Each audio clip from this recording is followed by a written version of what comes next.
Kunci sukses yang pertama, Anda wajib punya yang namanya impian, Bapak Ibu. Yang kedua, keyakinan diri, perubahan pola berpikir, dan sarana dan tempat dan waktu yang tepat.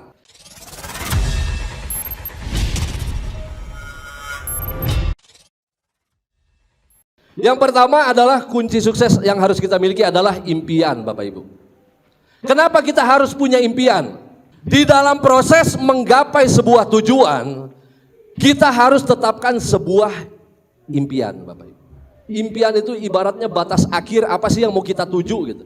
Contoh, Anda pulang dari sini bermimpi, punya impian, pulang dari tempat ini saya pengen bisa presentasi sehari 5 kali, 10 kali, 15 kali, 20 kali. Karena saya dapat ilmu untuk bagaimana cara saya presentasi. Pulang dari tempat ini saya mau bisa ngebina mitra-mitra saya supaya mereka juga berbonus. Anda harus punya impian. Lalu impian target jangka pendek. Wah, saya punya adik masih sekolah, kasihan ke sekolah jalan kaki. Saya harus beliin adik saya motor. Berapa lama? Pokoknya 3 bulan lagi saya harus beli motor buat adik saya. Paling lama 3 bulan lagi. Walaupun 3 bulan di PTBS untuk beli motor kelamaan, Bapak Ibu. Saya harus bisa beli mobil supaya anak istri saya nggak kehujanan. Anda harus punya impian, punya target. Karena kalau kita tidak punya impian, ibarat naik motor, keliling-keliling bensinnya lama-lama habis. Paham ya? Jadi jangan sampai saya pun datang ke tempat ini punya impian. Impian saya apa? Saya pengen punya keluarga baru, punya aura baru, punya semangat baru supaya saya bisa raih impian-impian saya yang selanjutnya. Artinya impian ini adalah hal utama untuk kita bisa meraih sukses. Di PTBS ada peluangnya buat dapetin motor cash nggak? Ada. Buat dapetin mobil cash ada? Dapetin rumah cash? Artinya peluangnya sebetulnya ada nggak? Ada. Yang jadi pertanyaannya, Anda berani ngimpiin itu atau enggak? Waduh, saya mah kayaknya. Nah, jangan lagi, balik lagi. Jangan sampai menjustifikasi diri Anda adalah orang yang tidak mampu. Bapak nih Pak, misalnya sama saya diledekin, marah nggak Pak? Wah, Bapak mah inilah begini, marah nggak Pak? Marah. Diledekin orang aja marah, masa kita ngeledek diri kita sendiri? Betul ya? Anda diledek orang aja nggak terima, masa meledek diri sendiri, betul nggak? Artinya kita harus berani meraih impian tersebut. Yang kedua, Anda harus punya keyakinan diri. Nggak ada lagi tadi yang menye-menye, betul ya? Melenoi-melenoi. Ya, walaupun Anda habis nangis terharu, Anda harus nangis bahagia nantinya. Ya, nggak ada lagi yang ditanya sama calon mitra, bisnis apa? MLM. Nggak ada. Kalau saya ditanya, bisnis MLM ya? Saya jawab apa? Iya. Emang kenapa? Wah, MLM begini-begini. Beda, saya bilang. Beda ini mah. Emang apa bedanya? Pokoknya mah beda. Ya kan? Orang juga nanya, emang bedana naon? Pokoknya mah beda. Kalau Anda udah punya keyakinan diri, orang itu akan ikut yakin sama Anda. Nih, percaya nih ya. Siapa yang gabung di sini nggak ada yang ngajak, tapi tiba-tiba gabung gara-gara video TikTok, video apa, ada nggak? Angkat tangan nih, kita lihat nih. Coba lihat sama Bapak Ibu, lihat. Angkat tangan. Yang gabung nggak ada yang ngajak, tapi Anda yang malah menawarkan diri untuk gabung. Lihat, angkat tangan. Ada? Ada, oke. Nih, artinya apa? Orang yang bergabung di bisnis ini terkadang bukan karena materi 1,67 miliar, motor cash, mobil cash, rumah cash, bukan. Tapi ngelihat siapa orang yang ngajak. Karena orang yang di video wajahnya meyakinkan. Jadi buat meyakinkan itu nggak perlu ganteng, nggak perlu cantik, tapi ada aura yang keluar, aura yakin, betul nggak? Karena lihat orang yang ada di video yakin, akhirnya Anda nanya, betul nggak? Kang, gimana cara gabungnya, betul?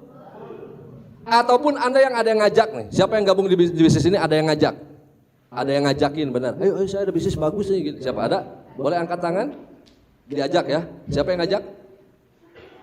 Sebelahnya, kenapa mau gabung? Kenal nggak sama temennya? Kenal. Kalau saya yang ngajak udah pasti gabung belum? Belum tentu. Berarti temennya meyakinkan. Coba lihat wajah teman yang ngajaknya. Kalau kita yakin, ketika kita sampaikan sama orang, orang juga akan yakin sama kita. Tapi kalau kitanya nggak percaya diri, teman kita gimana mau yakin sama perusahaannya? Kita aja nggak yakin sama diri sendiri. Betul nggak? Jadi bagaimana Pak cara ngeyakinin orang? Ya yakin dulu sama diri Anda. Kalau Andanya nggak yakin sama diri sendiri, gimana mau mentransferkan keyakinan? Betul ya? Harus yakin. Yang ketiga, Anda harus ada perubahan pola berpikir dan pola bertindak.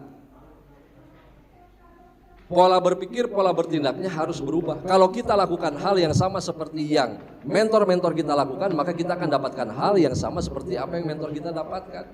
Kita perhatiin nih, Kang Risyana bangun tidur jam berapa ya Kang Risyana? Oh jam 7 pagi.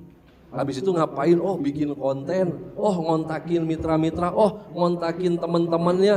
Nah kita kayak begitu enggak? Kalau kita enggak melakukan hal yang sama, ya wajar hasil kita pun berbeda. Lalu yang terakhir adalah Anda harus punya sarana, tempat dan waktu yang tepat. Makanya dari keempat ini semua saya simpulkan, sukses itu datang bukan kepada orang yang pintar. Bukan datang orang yang cerdas. Kan banyak orang bilang orang bodoh kalah sama orang pintar. Orang pintar kalah sama orang cerdas. Orang cerdas masih kalah sama orang beruntung, Bapak Ibu. Kebetulan aja ini mah kebetulan. Walaupun saya nggak percaya yang namanya kebetulan.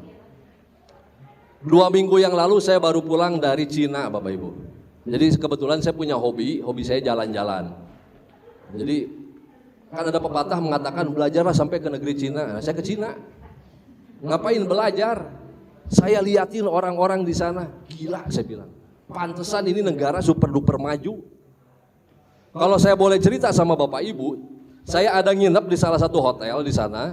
Ya, nginep di salah satu hotel. Lalu saya lagi turun nih ke bawah, ke lobi gitu. Saya tanya sama orang yang ada di hotel. Mau pakai bahasa Cina apa pakai bahasa Indonesia?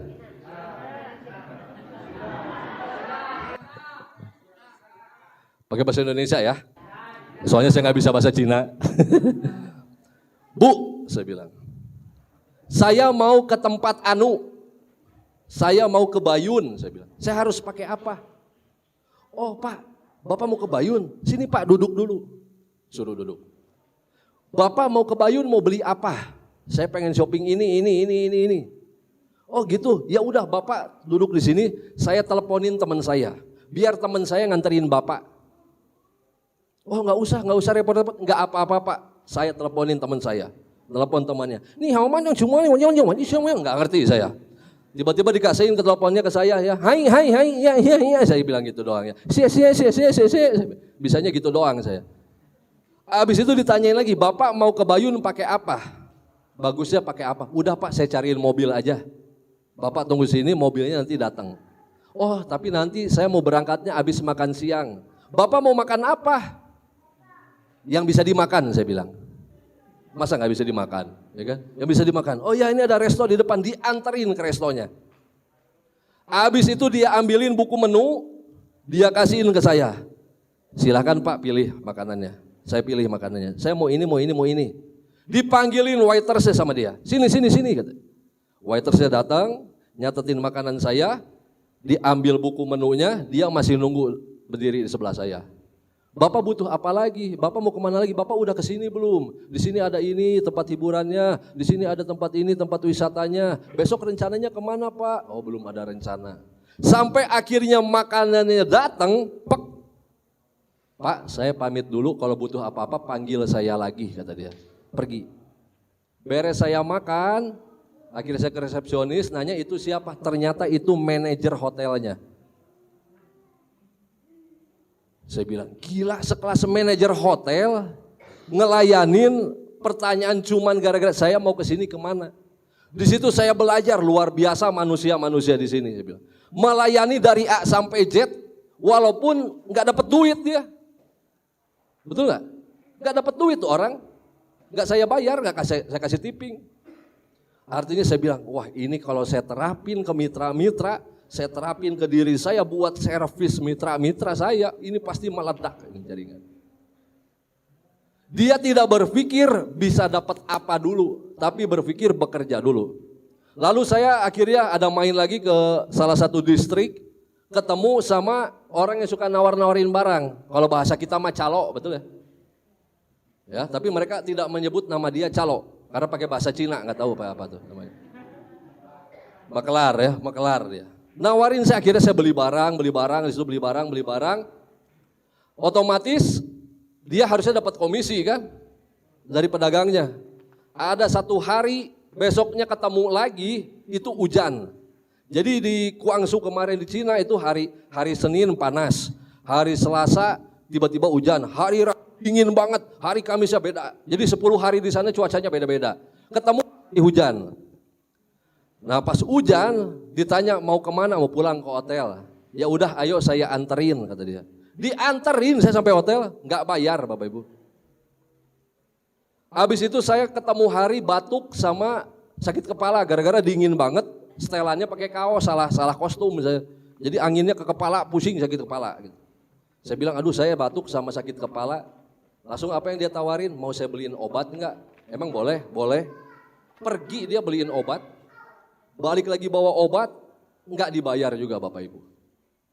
Artinya disitu saya belajar, ternyata untuk sukses itu harus punya karakter sukses dulu. Melayani bukan mau dilayani Bapak Ibu. Jadi kalau Anda presentasi, ditolak Anda ngedon gitu ya, Anda kayak ayam bekokok gitu ya. Artinya Anda masih punya mental pengen dilayani Bapak Ibu. Betul gak? Kamu udah capek-capek saya jelasin gak gabung. Ya kan, makanya tadi tanya apa kabar, merdeka. Nah. Artinya saya berpikir ternyata sukses itu datang kepada orang yang beruntung Bapak Ibu. Kenapa datang kepada orang beruntung? Pernah gak Anda nih lagi naik motor tiba-tiba nabrak apa gitu, bang! Ditolongin orang, Pak gak apa-apa. Orang lain pasti bilang apa? Untung gak apa-apa ya. Orang Indonesia mah apa-apa untung, betul gak? Artinya memang sukses ini lahir kepada orang yang beruntung. Nah gimana caranya Pak saya biar beruntung? Ternyata beruntung itu artinya adalah ketika kesempatan bertemu sama kemauan. Makanya orang yang susah gitu ya, orang lulus kuliah, lulus sekolah pasti yang dicari pekerjaan, nyari peluang, betul gak? Nyari peluang itu susah Bapak Ibu. Setuju gak? Susah bener nyari peluang. Nah beruntung itu ketika kesempatan bertemu dengan kemauan. Nah ketika peluang atau kesempatannya ada, kemauan kitanya ada nggak? Nah untuk meningkatkan kemauan itu ada caranya. Yang pertama kita harus punya kompetensi dulu, kemampuan. Makanya kenapa Bapak Ibu teman-teman semua sekarang kita kumpul di sini buat apa? Ningkatin kemampuan kita. Dari yang nggak berani bicara, nih saya mau jujur aja ya. Dulu pertama saya gabung kayak begini, kayak Bapak Ibu dulu saya duduk di belakang. Duduk di belakang, MC di depan, apa kabar? Merdeka! Dalam hati saya norak, saya bilang. Naon sih yang merdeka, saya bilang. Merdeka asal udah dari tahun 45, saya bilang. Norak bener, saya bilang. Orang berdiri, wah saya kan gengsi, ngeliatin aja gini. Gengsi saya dulu, gengsian gitu, ngeliatin aja. Tiba-tiba MC, ayo kita goyang, joget, gitu ya. Dung, joget goyang dumang, saya masih ingat. Dung, MC depan, saya diam gini aja. Sumpah ya komunitas. Tidak banget lah, pokoknya enggak banget ini saya bilang. Lama-lama kaki saya ikut goyang gini. Lama-lama kieu saya. Lama-lama iya gitu kan. Yang penting kitanya mau berubah, betul gak? Sama saya juga dulu gitu. Gengsinya tuh tinggi gitu. Tapi Bapak Ibu ya, gengsi tidak akan merubah kehidupan gitu. Betul gak? Gengsi gak akan merubah kehidupan. Tapi ketika kita udah sukses, maka hidup kita akan jauh lebih bergengsi Bapak Ibu.